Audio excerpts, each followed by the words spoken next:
Hello and नमस्ते। Welcome to Unacademy. मैं Priyanka Singh, your law educator. आज मैं लेकर आई हूँ आप लोगों के लिए एक बहुत बड़ी गुड न्यूज। अन अकेडमी लेकर आया है सभी क्लैट पीजी स्टूडेंट्स के लिए एक सुनहरा मौका जिसमें आप जीत सकते हैं फ्री स्कॉलरशिप। 2 जुलाई को अन अकेडमी कंडक्ट कर रहा है एक फ्री मॉक टेस्ट जिसमें आप एनरोल कर सकते हैं, पार्टिसिपेट कर सकते हैं और जो भी टॉप रैंकर्स होंगे उन्हें मिल सकता है स्कॉलरशिप अप टू 90%। सो आप अन अकेडमी के ऐप को डाउनलोड करें या फिर इसकी वेबसाइट पर भी लॉग इन कर सकते हैं। You can use the code PSING10। इस कोड को यूज करके आप अन अकेडमी पे लॉग इन कर सकते हैं और इस 2 जुलाई के मॉक टेस्ट में पार्टिसिपेट कर सकते हैं। ये मॉक टेस्ट 2 जुलाई को आफ्टरनून में 2 PM पे होगा। आप इस मॉक टेस्ट में पार्टिसिपेट करके जीत सकते हैं 90% स्कॉलरशिप। ये mock test totally free of cost conduct कर रहा है Unacademy for all CLAT PG students. तो अगर आप भी क्लैट पीजी की तैयारी कर रहे हैं तो आप अन अकेडमी के इस अचीवर्स बैच को ज्वाइन कर सकते हैं और अपनी क्लैट पीजी के प्रिपरेशन को और भी स्ट्रॉन्ग कर सकते हैं।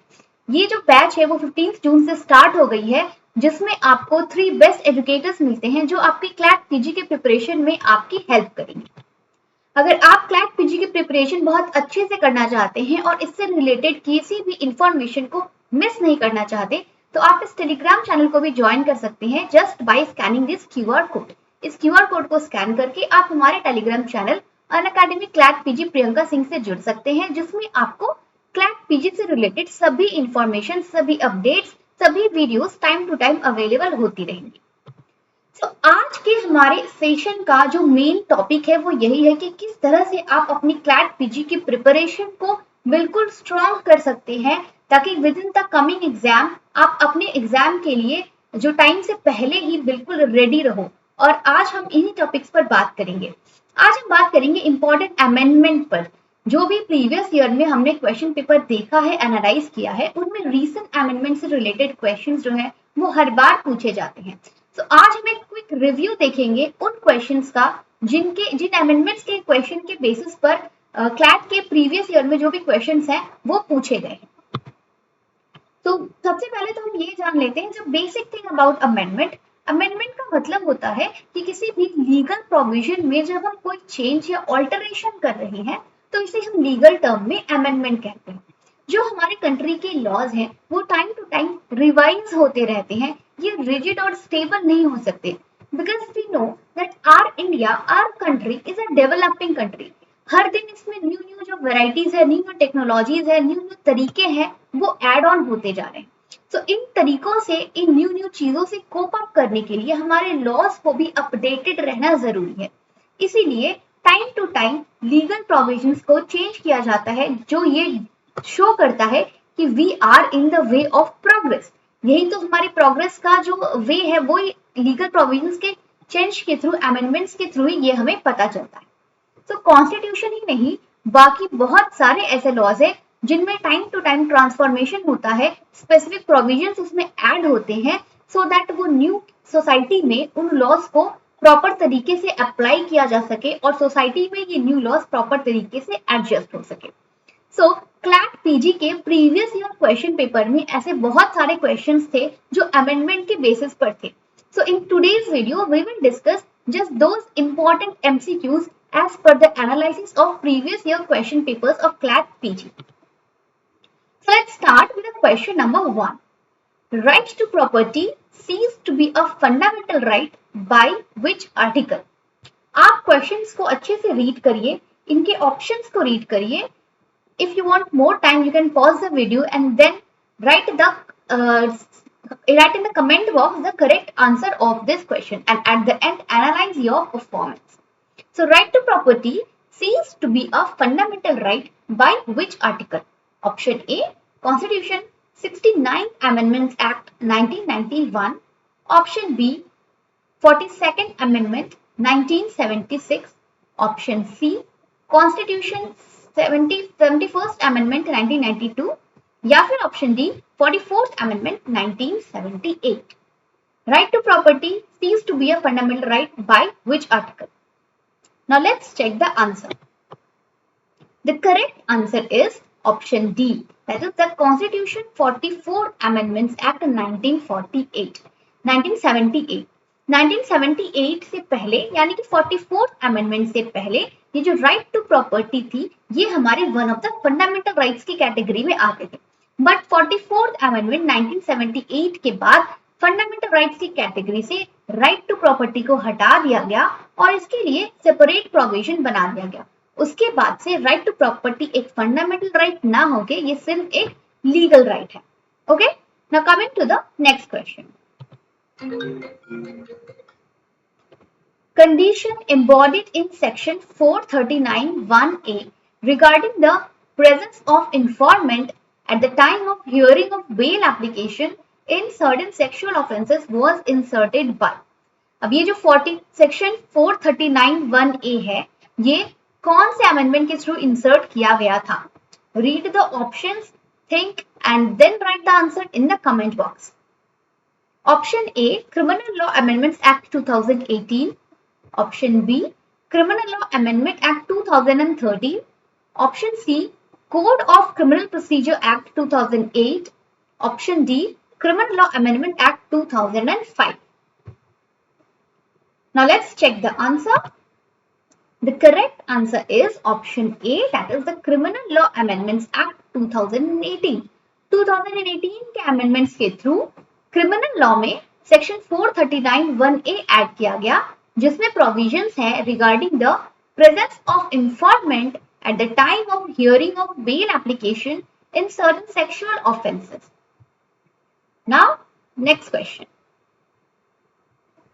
which of the following constitution amendment act inserted article 48A in the constitution of India? इनमें से कौन से अमेंडमेंट्स के थ्रू आर्टिकल 48A हमारे इंडियन कॉन्स्टिट्यूशन में ऐड किया गया था? Option A, 44th amendment act 1978। Option B, 40th amendment 1976।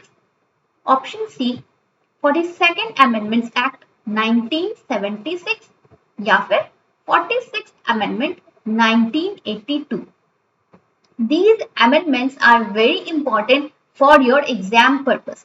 सिर्फ यही नहीं, सिर्फ क्लैट पीजी ही नहीं, आप अगर दूसरे किसी भी कॉम्पिटिटिव एग्जाम्स की तैयारी कर रहे हो तो अमेंडमेंट का प्रोविजन हर एग्जाम में बहुत ही इंपॉर्टेंट होता है क्योंकि हर एग्जाम यही चेक करना चाहता है कि आप कितने लीगली अपडेटेड हैं। तो ये अपडेशन वाला नॉलेज एग्जामिनर को कैसे पता चलेगा? ये तभी पता चलेगा जब आप उन्हें रिसेंट के जो भी अमेंडमेंट्स है या जो इंपॉर्टेंट अमेंडमेंट्स है उनके बारे में आप अवेयर रहोगे।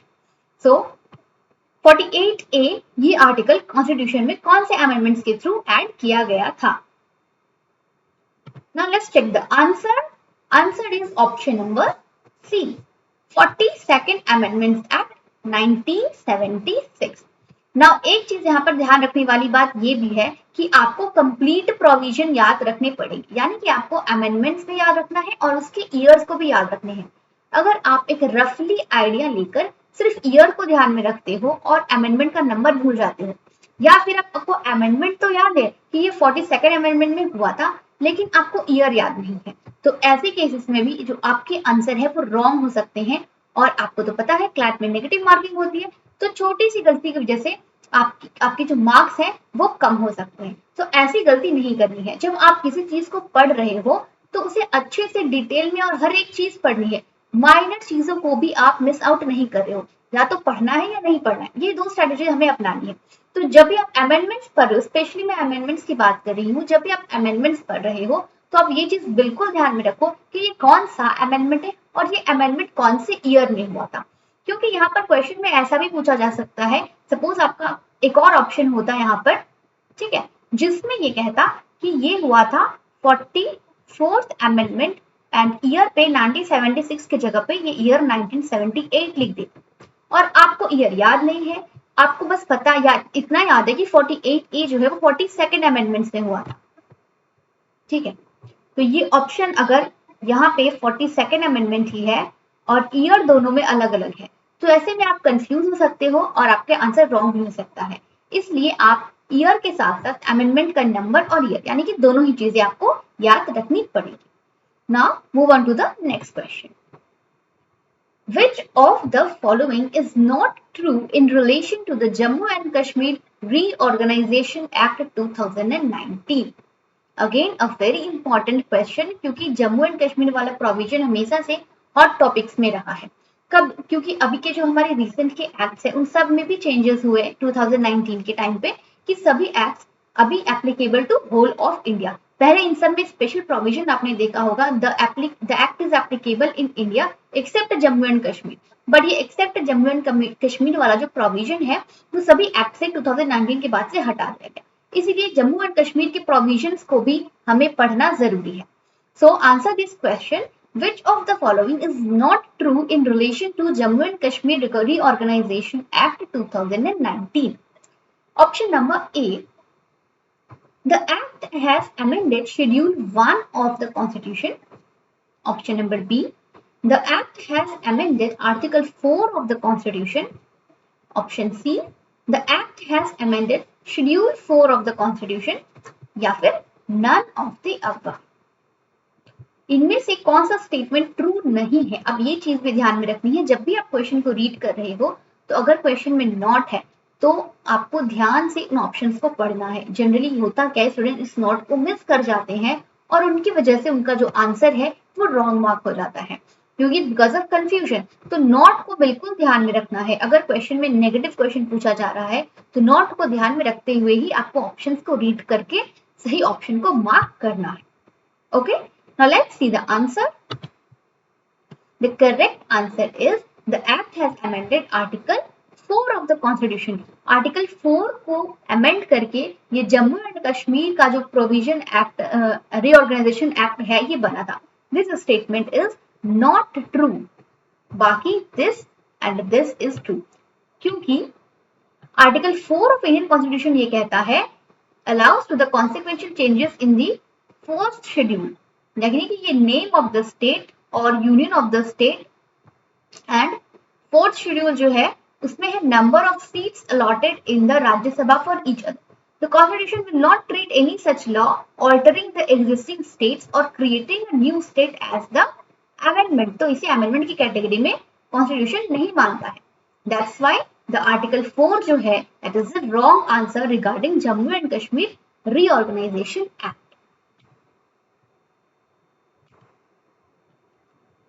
Now, next question.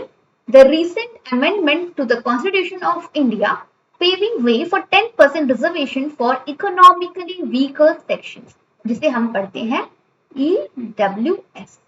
EWS category, was done by amending. अब ये EWS का जो प्रोविजन है 10% रिजर्वेशन का, ये जो अमेंडमेंट हुआ है, चेंज हुआ है, ये कौन से आर्टिकल को अमेंड करके ये चेंज ऐड किया गया है हमारे इंडियन कॉन्स्टिट्यूशन में? Option A article 14, option B article 15 and 16, option C article 15 only and option D is article 338. Now think once, आराम से क्वेश्चन को पढ़ के, ऑप्शंस को पढ़ के, उसके बाद करेक्ट आंसर आप कमेंट बॉक्स में बताओ. Now let's check the answer. The correct answer is Article 15 and 16. जब EWS के रिजर्वेशन की बात हो रही है तो इसमें आर्टिकल 15 में भी इन EWS के प्रोविजन को, रिजर्वेशन को ऐड किया गया, और आर्टिकल 16 में भी EWS के रिजर्वेशन को ऐड किया गया है. तो option B is the correct answer. Now next question. How many amendments are there in the Indian constitution till 2023? Obviously आपका एग्जाम 2024 में हो रहा है, यानी दिसंबर में हो रहा है, तो आपको 2023 तक के ही जो अमेंडमेंट्स है वो पूछे जाएंगे. तो अभी तक टिल 2023 हमारे कॉन्स्टिट्यूशन में टोटल कितने अमेंडमेंट्स हुए हैं? 102, 103, 104 या फिर 105? Now let's see the answer. The correct answer is option C, that is 104. अभी तक कॉन्स्टिट्यूशन में 104 अमेंडमेंट्स किए गए हैं. Moving on to the next question. The National Commission for Backward Classes was created by option A, तो जो national commission है that is NCB, national commission for backward class. तो ये क्रिएट किया गया by way of which amendment? The Constitution 101st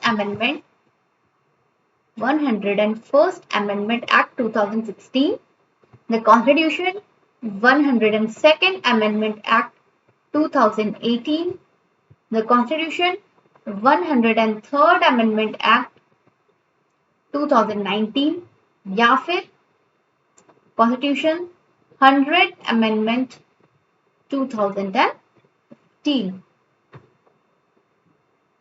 NCBC का जो concept है, अभी जो हमने पढ़ा ईडब्ल्यूएस, ये भी रिसेंट कॉन्सेप्ट है, और एनसीबीसी जो national commission for backward classes है, ये भी रिसेंट का ही कॉन्सेप्ट है। तो choose the correct answer. NCB कौन से अमेंडमेंट्स के थ्रू हमारे कॉन्स्टिट्यूशन में क्रिएट किया गया?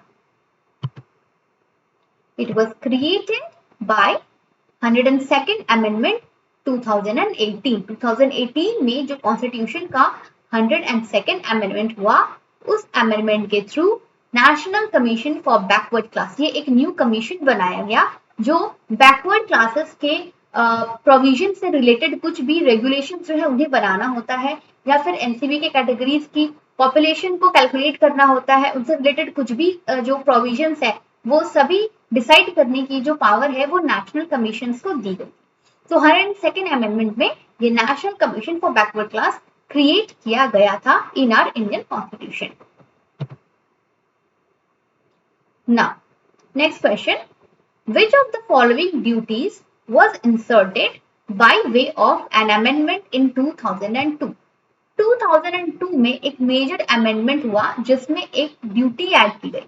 नाउ इन ड्यूटीज में से, इन द 4 ऑप्शंस में से कौन सी ड्यूटी जो है वो 2002 के अमेंडमेंट के थ्रू हमारे कॉन्स्टिट्यूशन में फंडामेंटल ड्यूटीज वाले पोर्शन में एक न्यू ड्यूटी ऐड हुई थी? Option A, to uphold and protect the sovereignty, unity and integrity of India. Option B, to value and preserve the rich heritage of our composite culture. Option C, to safeguard public property and abjure violence. Or option D, who is a parent or guardian to provide opportunities for education to his child, or as the case may be, word between the age of 6 and 14 years. तो इन 4 options में से, इन 4 duties में से कौन सी duty थी जो 2002 के amendment के थ्रू हमारे कॉन्स्टिट्यूशन में ऐड की गई थी? तो आई होप ये आंसर तो आप सबको पता होगा। This is very easy, very important and very common amendment जो कि 2002 में हुई थी, that is regarding the education. 2002 में राइट टू एजुकेशन आया है ना। ये जो राइट टू एजुकेशन है ये हमारे इंडियन कॉन्स्टिट्यूशन में ऐड हुआ as a very important provision in the year 2002। तो एजुकेशन से रिलेटेड 2002 में कॉन्स्टिट्यूशन में 3 प्लेस पर, 3 जगह पर एजुकेशन से रिलेटेड जो अमेंडमेंट है वो हुए थे। सबसे पहले तो ये हमारे फंडामेंटल राइट्स में ऐड कर दिया गया, राइट टू एजुकेशन। ये एजुकेशन हमारा फंडामेंटल राइट है।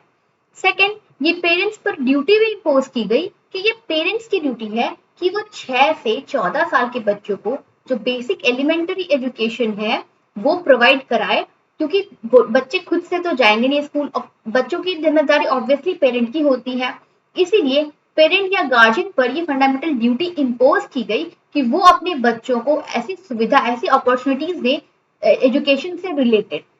उसके अलावा जो हमारे directive principles of state policy है, यानी कि स्टेट पर भी ऐसी रिस्पॉन्सिबिलिटी बनाई गई कि सिर्फ पेरेंट और बच्चे की नहीं, ये तो स्टेट की भी रिस्पॉन्सिबिलिटी है कि वो स्कूल्स बनाए, वरना बच्चे पढ़ेंगे कहाँ? पेरेंट्स अपने बच्चे को कहाँ भेजेंगे अगर स्कूल ही नहीं होगा? तो ये स्टेट की भी पॉलिसी है कि वो ऐसे ऑर्गेनाइजेशंस बनाए, ऐसे प्रोविजन बनाए जहां पर जो बच्चे हैं वो जा करके अपने राइट टू एजुकेशन वाले राइट को एंजॉय कर सके। तो 2002 में एजुकेशन से रिलेटेड ये 3 अमेंडमेंट्स हुए थे, फंडामेंटल राइट्स में भी, फंडामेंटल ड्यूटीज में भी और directive principles of state policy में भी। सो ये हो गया हमारा एक क्वेश्चन। हमने सिर्फ एक चीज पढ़ी कि 2002 में कौन सी ड्यूटी ऐड की गई थी। लेकिन जब हम इसके एक्सप्लेनेशन को देखते हैं तो उससे रिलेटेड हमारे 3-4 क्वेश्चंस जो हैं वो और क्लियर हो जाते हैं। जैसे एग्जाम, सपोज करिए एग्जाम में ये भी पूछा जा सकता है कि 2002 के अमेंडमेंट में फंडामेंटल राइट में क्या चेंजेस हुए थे। तो अगर आपको प्रोविजन याद है कि 2002 में राइट टू एजुकेशन से रिलेटेड जो चेंजेस हुए थे, तो आप फंडामेंटल राइट के चेंजेस को भी इजीली मार्क कर पाओगे। तो यही होता है हमारा बेसिक कॉन्सेप्ट पढ़ाने का। ये तो जस्ट एक आइडिया है कि किस तरह से हम कैट पीजी की जो प्रिपरेशन है वो कर सकते हैं। कंप्लीट स्ट्रैटेजी किस तरह से, कौन से क्वेश्चन को, सिर्फ प्रीवियस ईयर क्वेश्चन को पढ़ना नहीं होता है, हमें क्या करना है कि प्रीवियस ईयर से जो क्वेश्चन आए हैं उससे रिलेटेड जो भी कॉन्सेप्ट है उनसे रिलेटेड कॉन्सेप्ट्स को भी पढ़ना है, समझना है, सो दैट हम किसी भी चीज को मिस आउट ना कर सके। पेड कोर्सेज में ये जो अचीवर्स बैच का कोर्स है, इसमें आपको इसी तरीके से जो प्रिपरेशन है वो कराई जाती है, जिससे आपका जो होल कॉन्सेप्ट है वो क्लियर हो जाए। Okay, now coming to the next question. The Dash Amendment to the Patents Act stated that computer programs per se is not an invention, raising a debate whether a computer program, that is CP, with any additional features such as technical features would be patentable. Now this question is related to the amendment in the Patents Act. तो ये computer program पर से ये एक invention नहीं है, सो इसके लिए इसमें पेटेंट नहीं मिल सकता। तो ये जो अमेंडमेंट है ये कौन से अमेंडमेंट के थ्रू पेटेंट्स एक्ट में ऐड किया गया? Option A 2000, option B 1999, option C 2001 या फिर ऑप्शन डी 2002।